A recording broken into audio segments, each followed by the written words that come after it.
কোন গেস্ট কাপল জিতে নিচ্ছে আমাদের হানিমুন টাইম 36, ইজাজ মুন্না এবং মামু 36. There's a tie. 25 আর জিহান আপু সাদত ভাই 33. কিন্তু এটা ঝামেলা হয়ে গেল।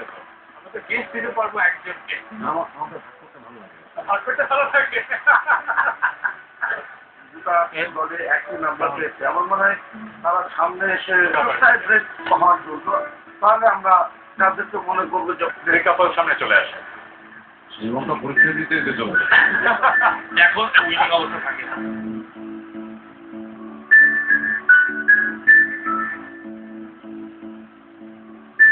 So, টাইব্রেকের কোয়েশ্চেনটা সিম্পল। কোয়েশ্চেনটা হচ্ছে এজাজ ভাই এবং মোশাররফ ভাই, আপনারা আপনাদের সহধর্মীর জন্য লাইফে সবচেয়ে রোমান্টিক কোন কাজটি করেছেন? Ejaz Munna, please go for it. সবচাইতে রোমান্টিক কাজ যেটা করছি এটি হচ্ছে যে আমি মনে করছি যেটা আমাদের সন্তান, আমি যে সন্তানটি তাকে দিয়েছি উদ্ভাস, আমাদের সন্তান, প্রথম সন্তান। এটাই মনে করছেন আপনি আপনার জীবনের সত্যি? এটা আসলে আমি বলি দুইজনের জন্য কি আমি খুব ধন্যবাদ আমার কোনো কিছু মনে থাকে না। আমি রোমান্টিক যে কাজটা আমার জীবনে করেছি সেটা হচ্ছে আগস্টের 3 তারিখে আমাদের আমি তাকে প্রস্তাব দিয়েছিলাম, সেটা মনে রেখেছি। 26 মে ওর জন্মদিন, সেটা মনে রেখেছি। একজনের জন্মদিনই আমার মনে থাকে, আমারটাও থাকে না। একটা রাত রাস্তায় কাটিয়েছি, যদিও সেটাকে বিরহ বলা যাবে না, সেটা এখন রোমান্টিকই মনে হয়। বিরহ বলা যাবে না এই জন্য যে প্রস্তাব দেওয়ার পরে সে কোনো অ্যান্সার করছিল না, এই জন্য একটা রাস্তায় সারা রাত কেটে গেল রাস্তায় হেঁটে হেঁটে। আমার টোটাল এই সময়ের মধ্যে তারপর তো পেলাম, ঠিক আছে, কিন্তু ওই রাস্তা আমার খুব মনে পড়ে যায়। আমি আসলে এরকম বহু রাত পার করতে, আরো অনেকদিন না রাজি হলে এটা ভালো হইতো। আরো রাত পার করতে পারবে। হ্যাঁ,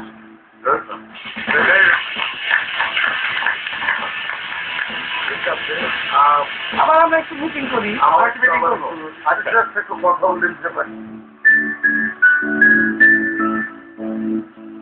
এতে কোনো দ্বিমত নেই, দুটো অ্যান্সারই খুবই রোমান্টিক এবং আমাদের জাজেস এ বিষয়ে একেবারেই একমত। কিন্তু একটা জায়গায় কিন্তু একজনের অ্যান্সার একটু ডিফারেন্ট। তার ব্যাপারটা ইউনিক একটা রোমান্টিক ব্যাপার আছে, যেটা হয়তো অন্য কেউ বলবে না যে আমি ওই কাজটা করেছি। তো এই কারণেই মনে হয় আমরা উইনার পেয়ে গিয়েছি। উইনার হচ্ছে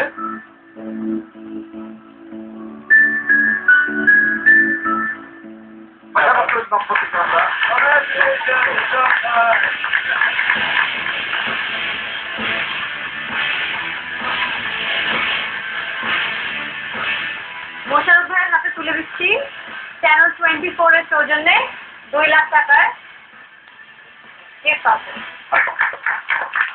আর ভাবির হাতে তুলে দিচ্ছি সিগল হোটেলের পক্ষ থেকে এই হলিডে প্যাকেজ এবং ইউনাইটেড এয়ারওয়েজের পক্ষ থেকে একটি রিটার্নের।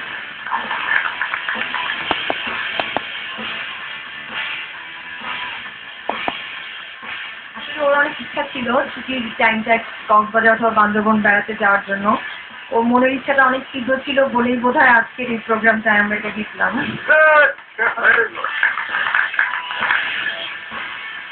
আর টাকাটা কি করবে এটা কি বলবে? আমার বাবা টিচার ছিলেন, তো এডুকেশনের ক্ষেত্রে যারা ব্রিলিয়ান্ট ছেলেপেলে আছে কিন্তু হয়তো ওরা প্রপার এফোর্টের জন্য ভালো রেজাল্ট করতে পারে না, তো আমার বাবা আজীবনই তার ইনকামের একটা অংশ এসব ছেলেপেলেদের জন্য ব্যয় করতো। এবং আমার বাবার বাড়িতে, যেটা গ্রামে, ওখানে এখনো কিছু ছেলেপেলে আছে। আমার বাবা মারা গেছেন 2010 সালে।